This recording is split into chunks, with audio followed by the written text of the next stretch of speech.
Day 2 and day 3 were a mess. The actress went home early because she was sick. We had no choreography for the scene 1. That'd be quicker. As well as the fear of no extras showing up, which caused a lot of tension on set. It was a lot, honestly. But day 4 saved everything. I'm John DiMarco, and this is everything that happened on Spin the Bottles day 2 to 4. In my last video, I talked about day 1 of Spin the Bottle, how smooth it went, how easy it was. Good cast, good crew, good energy, good everything. No complaints. But I think I jinxed it because in production, there's Murphy's Law. And Murphy's Law is what can go wrong will go wrong. And Murphy showed up on days 2 and 3. I show up, I start unpacking, I'm doing my thing, I'm organizing my gear and thinking about how I want to set up the shot and where we're going to start with shooting because we have a very specific plan. One of the actors within the first half hour apparently tells Patrick, the director, that she's not feeling well and she bounces. So when that happens, I kind of just go silent because what do you do in this situation? When that happened, I looked at Cody, our AD, and I'm like, hey, let me talk to you for a few minutes. And Patrick was working with the actors at the time with their VOs because we were going to start doing some VOs for the actors so we get one less thing going that's less on camera for them. So me and Cody go outside, Patrick joins us, and I go, hey, what happens if she doesn't show up tomorrow? Like, these are things that you have to think about and get concerned about because we had a specific plan for that day. We were going to shoot the single coverage of each actor, and then we were going to do the wides and maybe 1 or 2 other scenes, kind of just to put it all together, right, for that day. And then because we had day 3, which was going to be a bigger day with a little bit more complicated stuff. You know, we're having this conversation. It's like, well, what do we do? Because how do we handle this? Do we just cancel tomorrow? Do we look for another actress? Do we just wait to see what she says? We don't know because there's a lot of it's just crazy. Like, she's sick, but then she still shows up, which is God bless her for showing up sick, and she just knows that she can't power through. Again, I don't know the whole story. I just know she was sick and she left, right? How do we go around that and fix like all these other things that we have to worry about? So it's like, let's worry about the 3 coverages now of Dylan, Luke, and Hannah's the characters of those 3, and we'll get all that stuff done, as much shots as you need to get coverage of everything, just to make sure we have everything. That is the game plan. And honestly, we executed that game plan. We got the single coverages, we got 2 shots, 3 shots, insert shots, anything we could with the 3 actors. And then at the end of the day, you're packing up and you're kind of thinking in the back of your head, well, what happens tomorrow? What are we going to do? The idea was, hey, wait till 9 a.m. to see if she answers by 9 a.m. to see how she's doing, and we'll go from there. If she doesn't, we'll cancel Sunday and we'll just kind of reconvene and figure this out, the next steps out from there, and we'll probably still shoot day 4, which would have been now day 3. So there's a whole game plan, and even just trying to think about, like, well, do we need to get backup just in case? Because you don't know. It's a whole new set of problems. It's April 19th, Sunday, and 9 o'clock, Patrick texts us saying, hey, the actress playing Teddy is feeling better and she will be available. So our call time now is 1 o'clock. So when I walk into set that day, I go to Patrick and I say, hey man, like, just want to bring this up, your decision, but I was thinking about the party. And, you know, it might look a little small because all we have is 2 extras. What if the extras don't show up? What do we do in that situation? I said, what if we just, instead of have the party, we kind of condense this part of scene 1 into the back half of scene 1 where people are exiting, and we do everything kind of in the beginning and move it to the hey, like, actually, let me just show you instead of trying to tell you this through just words. Time to talk about this V shape or U shape as you see it looking like now. So just a really quick over of the key. The squares are the female actresses, so that's where they are. 1, 2, as in what their positions are for where the camera's going to be, and then this is the male. The circles are the male actors, and then these are 2 extras right here. But anywho, let's follow this. My finger will be the camera. So in this scenario, Teddy is gonna say, I'm gonna be starting here. Teddy's gonna say goodbye to the extras. Push him out the door, basically. I'm walking with Teddy. I'm following her down here. Camera turns and looks at Dylan and Hannah, and they have a conversation. Then Hannah brushes off, follows Hannah down to where she steps over here, but camera's gonna end up over here. And then she's gonna talk to Luke.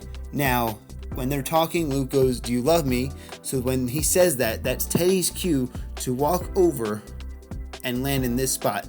So she'd be here, camera would be here, so we get all 3 of them into the shot. And that's how this U shape or V shape, more or less as I call it, was supposed to go. After that conversation is done, he likes the idea, and I go, hey, by the way, I also need to run to Harbor Freight because I need to pick up furniture blankets, because if we're shooting this way on Teddy, as you see in the video right now, we need to block out the sun because that's going to be a problem. We're shooting this for nighttime and the sun's coming in and we don't have enough blankets to cover this sliding door and this kitchen window in the back. After we finish Teddy's scenes, we have lunch and we have another powwow with me, Cody, our AD, and Patrick.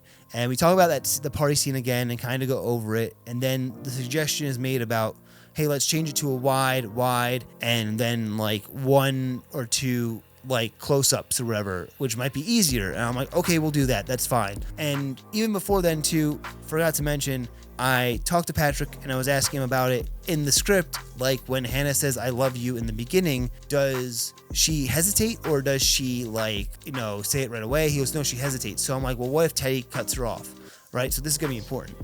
And she's like, yeah, that's a good idea too. I like that also. So now going back to the party scene, I'm like, okay, so we have to have Teddy cut them off and come into the kitchen where they're going to have that conversation. 8 takes later, nothing's working. It doesn't feel right. And we're having issues with timing. We took it outside and we had a real conversation, a little bit of frustration from all ends of everyone, but it was a real conversation that needed to be had because we just needed to communicate and be on the same page. Because I knew how to make it work and I was trying to communicate that, and sometimes that comes off more than it is. I'm passionate about what I see visually. That's just how I am. And also maybe a little bit of the Italian side comes out too. And look, I just want to be super clear about this. It's not my project. I was brought on. This is Patrick's project. I'm not trying to take over the set or overstep as a DP. My job is to help make the product as good as it can be. So I suggested the V shape again. We walked through it and we went with it. And then we condensed the last 2 scenes into one, which honestly saved us that night because I had a hard out by 11 o'clock and we made it. Driving home after day 3, I really got into my head also. Did I make Patrick's job harder instead of easier? Was I too much on set? Because the last thing I ever want to do is to come onto someone else's project and make the director feel like they're not in control. No, I'm not that person. And I kept coming back to the same answer. I was doing my job. That's what a DP does. You problem solve. You communicate. You try to protect the director's vision and you keep the day moving. But I also own this. I could have been more direct earlier. Less building up to things, less soft pedaling. Just here's the problem, here's the fix. Give them the steak, not the whole plate of potatoes. 1 week later. First scene of the day, we had an intimacy coordinator. Now, this is the first time I ever worked with an intimacy coordinator, sharing ideas, talking through shots, understanding the language of what they're trying to protect for the actors. It was a new experience, and that's something I gladly look forward to next time I ever have to step on a set with an intimacy coordinator. We wrapped the first scene around 10:45, about an hour and 15 minutes before we were actually end time of production, which was 12:30, because we had to be at the next location by 1 o'clock. So me and the audio guy grabbed some lunch and then head to the second location, which was called Old School. It was a bar, lounge, hookah place, if I'm not mistaken. Nice spot. What was great too is that it was just dark in general because it's a nightclub or a club or a bar. Dark space, no overhead lighting worth using. But what was great is that the door had a tint on it and it was allowing in some light. So it was just enough ambient light to give a little lift into the room. So I positioned the camera with the door behind me, the actor in front of me, and the only light coming from the bar. We kept it super simple. 5 shots done in 45 minutes. That was incredible because even though we had to be there at 1, we got there at 12:30. The owner let us in a half hour early, which was super nice. So we got to bring in all our other stuff into location. And again, because it was a super simple setup and we were using the ambient light plus the backlight or the light from the bar as our main key, backlighting the actors, there wasn't much to do. And then when we did the close-ups, we used the tube light to add some more fill on the light side of them. So again, super easy, 45 minutes, and we're done. And we didn't have to be out of that place till 5 o'clock. So again, we're looking really pretty when we have now from 2:45 to 7:30 at night is our next location to be at. So we have a nice another break. So I just go home and download the footage and make proxies. 7:30 rolled around and we went to UNLV parking lot and we did our last scene. Minimal lighting, kept it really raw. I did use my phone to throw some light onto Luke so that it was bright enough on his face to light him through the window. but the window was a little bit tinted and it was difficult also to actually focus because the focus wasn't picking up sometimes, so I think I got a softer shot. I hope that shot is in the cut because it's just a really cool shot that we pulled off, and I'm super proud of it too. And then we wrapped just like that. Spin the bottle was done. After everything that happened on day 2 and day 3, day 4 just felt like the universe was telling us, hey, you passed, go home. So what do I take away from all of this? One thing, be direct. Less potatoes, more steak.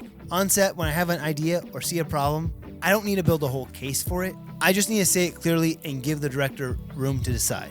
That's the job. And the more I can do that without overloading people, the better the day will be for everyone.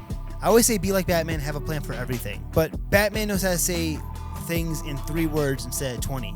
That's the version of Batman I'm trying to be on set. Alright guys, that's the video. Comment below what your worst day on set was. I want to hear it. But here's the rule. It can't be from your own project. It has to be from someone else's set.